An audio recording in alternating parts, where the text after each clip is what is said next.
Hi, welcome to Fashion Channel. Boat neck princess cutல with belt உடைய princess cut portionல side zip வச்சு எப்படி stitch பண்ணணும் and நம்மளோட tailoring gate சாஃப்ட்வேர்ல எப்படி பேட்டர்ன் வரும் அந்த பேட்டர்னை வச்சு நீங்கள் பிரிண்ட் அவுட் சாஃப்ட்வேராக இருந்தாலும் சரி இல்லை automatic fabric cutting machine laser cutting மிஷினில் வச்சு கட் பண்ணி ஸ்டிச் பண்ணுறதாக இருந்தாலும் சரி எப்படி வரும் அவுட்புட் அப்படிங்கிறதும் அண்ட் ஸ்டிச் பண்ணுற மெத்தட் எப்படிங்கிறது தான் இந்த வீடியோவில் நம்ம பார்க்க போகிறோம். ஸோ ஃபர்ஸ்ட் நமக்கு தேவையான மெஷர்மெண்ட் என்ன அப்படிங்கிறத நம்ம செலக்ட் பண்ணிக்கலாம். அண்ட் இந்த வீடியோவை நீங்கள் ஸ்கிப் பண்ணாமல் பாருங்கள். ஃபர்ஸ்ட் நம்ம பிரிண்ட் அவுட் சாஃப்ட்வேரோடைய மெத்தட் என்னங்கிறத பார்த்துடலாம். நம்மளோட சாஃப்ட்வேர் ப்ரொசீஜரை பொறுத்த வரைக்கும் 2 ப்ரொசீஜருமே ஒரே மாதிரி தான். நமக்கு தேவையான ஃபினிஷிங் மெஷர்மெண்ட்ஸை மட்டும் கொடுத்தீங்கனாலே போதும். அண்ட் இப்போ நமக்கு தேவையான மாடல்ஸை செலக்ட் பண்ணிக்கலாம். அண்ட் அதில் என்ன மாடல் என்ன ஸ்டைல் வேணும் அப்படிங்கிறத செலக்ட் பண்ணிட்டோம்னா இந்த மாதிரி நமக்கு பேட்டர்ன் வந்துடும். இப்போ இந்த பேட்டர்னை இந்த மாதிரி நம்ம பிரிண்ட் அவுட்டாக எடுத்து வச்சுக்கலாம். அண்ட் இதே மெஷர்மெண்ட்டுக்கு இப்போ நம்ம லேசர்லையும் கட் பண்ணலாம். ஸோ தட் ரெண்டுத்துலேயுமே நம்மளுக்கு எப்படி அவுட்புட் வருதுங்கிறத நம்ம லைவாகவே பார்த்துடலாம். அண்ட் ஸ்டிச்சிங் மெத்தட் ரெண்டுமே ஒன்று அப்படிங்கிறதுனால நம்மளோட ஸ்டிச்சிங் ப்ரொசீஜரையும் கையோடவே பார்த்துட போகிறோம். இப்போ லேசர் சாஃப்ட்வேரோட இது. ஸோ மெஷர்மெண்ட்ஸை ரெண்டுமே நம்ம ஒரே மாதிரி தான் கொடுக்குறோம். அண்ட் நமக்கு தேவையான பேட்டர்ன் என்னவோ அந்த பேட்டர்னை இப்போ நம்ம செலக்ட் பண்ண போகிறோம். ஸோ இது ஒரு போட் நெக் அப்படிங்கிறதுனால நம்ம boat neck princess cut with பட்டியோடத்துக்கு போய்க்கிறோம். டிஃபால்ட் நெக் செலக்ட் பண்ணியிருக்கனால 3 inches டிஃபால்ட் நெக்கோட இது வந்துருச்சு. அண்ட் இது சைடு ஜிப் அப்படிங்கிறதுனால பேப்பர் பேட்டர்னை பொறுத்த வரைக்கும் கட் பண்ணும்போது தான் நம்ம பார்க்கணும். பட் லேசர் கட்டிங் மிஷினை பொறுத்த வரைக்கும் ஃபேப்ரிக்கை நம்ம கட் பண்ணும்போதே டைரக்டா அதில் தான் கட் பண்ண போகிறோம் அப்படிங்கிறதுனால இந்த பேட்டர்ன் அலைன்மெண்ட்ல நம்ம கொஞ்சம் அக்யூரேட்டாகவே பார்த்து செட் பண்ணிடுவோம். ஏன்னா இது வந்து சைடு ஜிப் அப்படிங்கிறதுனால பேக் அண்ட் ஃப்ரண்ட் ரெண்டுமே பார்த்தீங்கன்னா ஃபோல்டிங் பகுதியில் தான் வரும். அதுக்கேற்ற மாதிரி இப்போ நம்ம பேட்டர்ன்ஸை செட் பண்ணிட்டோம். அண்ட் இப்போ நம்ம வச்சிருக்க மெட்டீரியல் பார்த்தீங்க அப்படின்னா உங்களுக்கு பனாரஸ் மெட்டீரியல்லையே வந்துட்டு வித் லைனிங்கோட நம்ம வச்சு போட்டிருக்கோம்.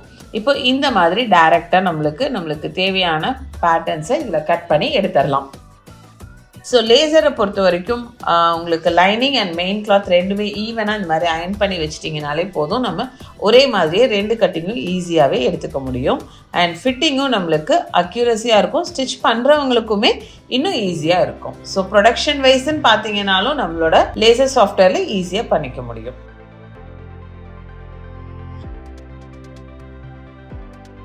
இப்போ print out software and laser சாஃப்ட்வேரை வச்சு கம்பேரிசன் பார்க்கலாம். ஸோ நம்மளுடைய 2 கட்டிங்கும் ஒரே மாதிரி தான் இருக்கும் அப்படிங்கிறதுக்கான கம்பேரிசனுக்காக தான் இந்த சார்ட்டை நான் உங்களுக்கு கம்பேரிசன் பார்த்துட்ருக்கோம். இது பார்த்தீங்கன்னா தெரியும் உங்களுக்கு ஃபோல்டிங் சைடுக்கு நம்ம இந்த மாதிரி ஓப்பனில் வச்சு எடுத்தோம். அண்ட் இது பிரின்சஸ் கட்டோடைய போர்ஷன்,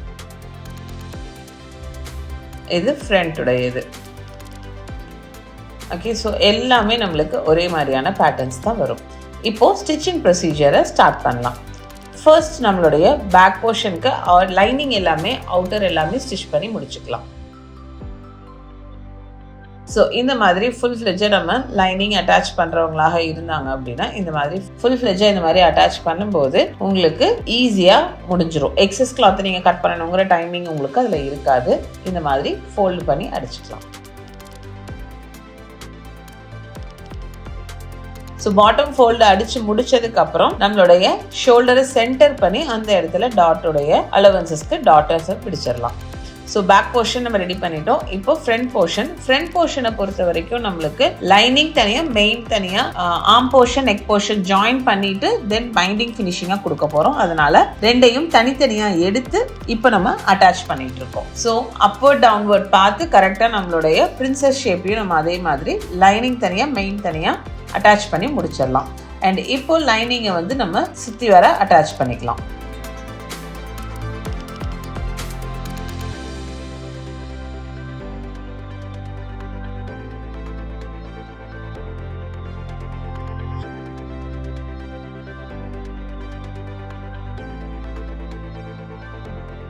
ஸோ ஃப்ரண்ட் போர்ஷனும் நம்ம இந்த மாதிரி ப்ரிப்பேர் பண்ணி முடிச்சிட்டோம். இப்போ வந்து பெல்ட் போர்ஷன் நம்ம ப்ரிப்பேர் பண்ண போகிறோம். ஸோ பெல்ட் போர்ஷனை பொறுத்த வரைக்கும் நம்ம lining and main cloth already அங்கே வச்சிருக்கிறதுனால நம்மளுடைய கிளாத் எப்படிங்கிறத பார்த்து இதை நம்ம ஃபினிஷ் பண்ணிட்டு எக்ஸாக்டாக நம்மளோட ஃப்ரண்ட்டோட சென்டர் எங்கே இருக்கோ பெல்ட்டோடைய ஸ்டார்டிங் போர்ஷன் அதாவது சென்டர் பாயிண்ட்டை பார்த்து நம்ம அட்டாச் இந்த மாதிரி பண்ணிக்கலாம். ஸோ இந்த மாதிரி அட்டாச் பண்ணி முடிச்சதுக்கப்புறம் பேக் அண்ட் ஃப்ரண்ட் ரெண்டுமே பார்த்தீங்க அப்படின்னா உங்களுக்கு இந்த போர்ஷனை சென்டராக வச்சு அட்டாச் பண்ணிடுவோம்.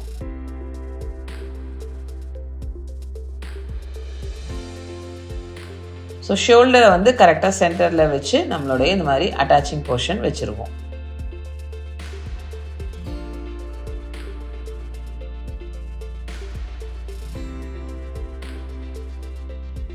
ஸோ இந்த மார்க்கிங் பார்த்தீங்கன்னா தெரியும். இதை வந்து இப்போ நம்ம ஸ்லீவ்ஸோட ஜாயின் பண்ண போகிறோம். ஸோ அப்போ ஃபர்ஸ்ட்டு ஸ்லீவை வந்துட்டு நம்ம இந்த மாதிரி லைனிங்கை சுற்றி வர நம்ம ஸ்டிச் பண்ணி எடுத்துக்கலாம். கீழே நம்ம அடிச்சு திருப்புறதாக இருந்தாலும் இந்த பீஸ் அப்படியே நம்ம அடிச்சு திருப்பிக்கலாம் லைனிங் அண்ட் மெயினை. இல்லை நம்ம தனியாக இன்னொரு மெட்டீரியல் கொடுக்குறோம் அப்படின்னாலும் இந்த மாதிரி தனியாக இன்னொரு மெட்டீரியலை கொடுத்துக்கலாம்.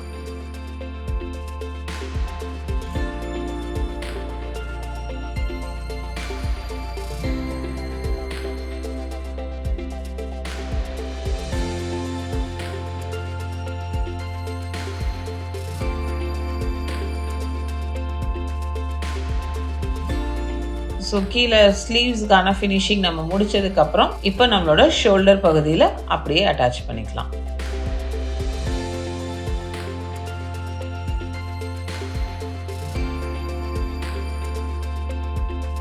ஸோ நம்ம ஷோல்டர் பார்த்தீங்க அப்படின்னா உங்களுக்கு கரெக்டாக ஆர்ம் ஹோல் ஜாயின் பண்ணுற பீசஸை சென்டர்லேருந்து கொண்டு வரும்போது அக்யூரேட்டாகவே செட் ஆகிடும். ஸோ இந்த மாதிரி உங்களுக்கு கம்ப்ளீட்டாக 2 பக்கமும் ஸ்லீவ்ஸ் அட்டாச் பண்ணி முடிச்சிட்டோம் அப்படின்னா நம்மளோட சைடு 1.5 இன்ச் ஸ்டிச்சஸ்க்கு அப்படியே வந்து ஒரு ஸ்ட்ரெயிட் ஸ்டிச்சை போட்டுருவோம்.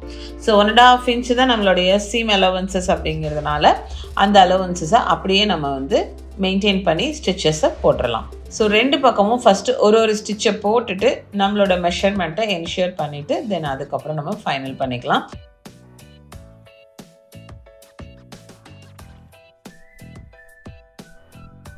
அண்ட் எந்த பகுதியில் வந்துட்டு நம்மளுக்கு ஜிப் வைக்கணும் அப்படிங்கிறது தான் இப்போ நம்ம பார்க்க போகிறோம். ஸோ ஜிப்பை பொறுத்த வரைக்கும் நம்மளுடைய ஃப்ரண்ட் போர்ஷனோடலேருந்து ரைட் ஹேண்ட் சைடு தான் நம்ம வைப்போம் எப்போவுமே. அதாவது நம்மளுடைய சாரீஸ் வந்து கவர் பண்ணுற ஏரியாவோட இது ரைட் ஹேண்ட் சைடில் தான் வைப்போம். ஸோ அதுக்கு ஃபர்ஸ்ட் ஒரு ஸ்டிச் நம்ம போட்டுட்டோம் இல்லையா, அந்த பீசஸை இப்படி ஓப்பன் பண்ணிவிட்டு இப்போ இந்த மாதிரி ஜிப் அட்டாச் பண்ணிக்கலாம்.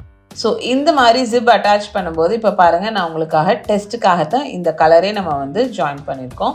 இப்போ இந்த கலரில் வந்துட்டு நம்ம ஜிப் அட்டாச் பண்ணாலும் நம்மளுடைய இந்த போர்ஷனில் நீங்கள் பாருங்கள், இப்போ நம்ம இதை கட் பண்ணிட்டு இருக்கோம். அதாவது ஸ்டிச்சஸ் போட்டு ஜாயின் பண்ணிட்டோம். ஜாயின் பண்ண அப்புறம் 2 போர்ஷன்ஸையும் ஸ்பிளிட் அப் பண்ணி ஓப்பன் பண்ணி தான் ஜிப்பே வச்சிருக்கோம். ஓகேங்களா? ஸோ அதுக்கப்புறம் இந்த மாதிரி ஸ்டிச்சஸை பிரிச்சு விட்டோம் அப்படின்னா இப்போ பாருங்க, நம்ம ஜிப் போட்டோம்னாலும் சரி உங்களுக்கு அந்த ஜிப் வந்து ஃபுல் பைண்டடான ஃபினிஷிங்காக இருக்கும். ஓகேங்களா?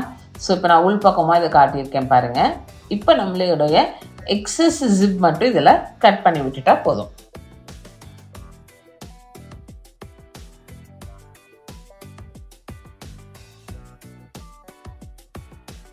ஸோ இப்போ இந்த மாதிரி பைண்டிங் ஃபினிஷிங்காக வந்துடும். இப்போ ஆப்போசிட் சைடோட இது சேம் அதே மாதிரி 1.5 இன்ச்சுக்கான ஸ்டிச்சஸை போட்டு நம்ம கம்ப்ளீட் பண்ணி எடுத்துக்கலாம். ஆப்போசிட் சைடில் மட்டும்தான் நம்ம அடிஷ்னல் ஸ்டிச்சஸும் போட முடியும். ஏன்னா நம்ம ஜிப் வச்சிருக்கறனால ஆப்போசிட் சைடுக்கு அடிஷ்னல் ஸ்டிச்சஸ் போட்டுக்கலாம், பட் ஜிப் சைடுக்கு அந்த ஸ்டிச்சஸ் போட முடியாது. இன்கேஸ் கஸ்டமர்ஸ்க்கான டைட் லூஸ் பண்ணுறதாக இருந்தாலும் ஜிப்பை ரிமூவ் பண்ணிட்டு தான் நம்ம பண்ணுற மாதிரி இருக்கும். அண்ட் ஃபைனலி நம்மளோட நெக்கான கிராஸ் பீஸை கொடுத்து நம்ம பிளவுஸை கம்ப்ளீட் பண்ணி எடுத்துக்கலாம். இதுக்கு ஹூக் வைக்கணுங்கிற அவசியம் இல்லை. the only thing நம்ம சைடு ஜிப் மட்டும் தான் வைக்க போறோம். ஸோ சைடு ஜிப்புமே கஸ்டமருடைய மெஷர்மெண்ட்ஸ்க்கான எக்ஸாக்ட் மெஷர்மெண்ட்ஸ்ல தான் ஜிப் வைக்கிறதுனால உங்களுக்கு ஃபிட்டிங்கும் பர்ஃபெக்டாக இருக்கும். ஸோ இப்போ நம்ம இந்த மேனிக்வினுக்கு வியர் பண்ணி பார்க்கலாம். எவ்வளோ பியூட்டிஃபுல்லான ஃபினிஷிங் இருக்குது பாருங்கள். இந்த மாதிரியான கட்டிங் அண்ட் ஸ்டிச்சிங் வீடியோஸ்க்கு நம்ம சேனலை மறக்காமல் சப்ஸ்கிரைப் பண்ணி வச்சுக்கோங்க. தேங்க்ஸ் ஃபார் வாட்சிங்.